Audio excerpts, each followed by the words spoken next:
ഒരു മിക്സ്ചർ കഥ കേൾക്കാം. ഇവരാണ് കഥാപാത്രങ്ങൾ. ഒരു വലിയ കടം തീർക്കുവാണ്. കൊച്ചുനാളിലേ ഉള്ളൊരു ട്രോമയാണ് ഈ മിക്സ്ചറും ഞാനും നിശയായിട്ടുള്ളൊരു ബന്ധം. അമ്മയുടെ കൊച്ചച്ഛന്റെ മോളാണ് നിശച്ചിറ്റ. ഇവര് പണ്ട് എല്ലാത്തിനും ഒറ്റ കെട്ടായിരുന്നു. എല്ലാ തല്ലുള്ളിത്തരത്തിനും ചട്ടമ്പിത്തരത്തിനും ഒക്കെ ഒരുമിച്ച്. അപ്പൂപ്പന് പലചരക്ക് കടയായിരുന്നു. അപ്പൊ എന്നും ഇവർക്ക് മിക്സ്ചർ കിട്ടും. പക്ഷെ ആ കിട്ടുന്ന മിക്സ്ചറിനെ കഴിക്കാൻ എന്റെ അമ്മ ഒരു റോള് വെച്ചു. ആദ്യം കപ്പലണ്ടി മാത്രം തപ്പിപ്പിടിച്ച് കഴിക്കണം.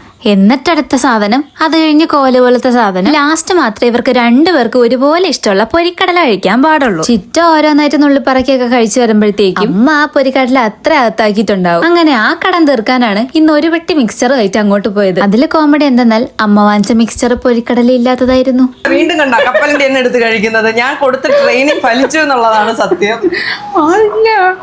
മൊത്തത്തിൽ ആരിങ്ങനെ കഴിച്ചോ?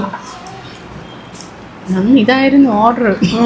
പേടിച്ച് ഞാൻ കഴിക്കും. പക്ഷെ എനിക്ക് ഇഷ്ടമുള്ള സാധനം കിട്ടേയില്ല. ലാസ്റ്റ് ആകുമ്പം അടിച്ചു മാറ്റും.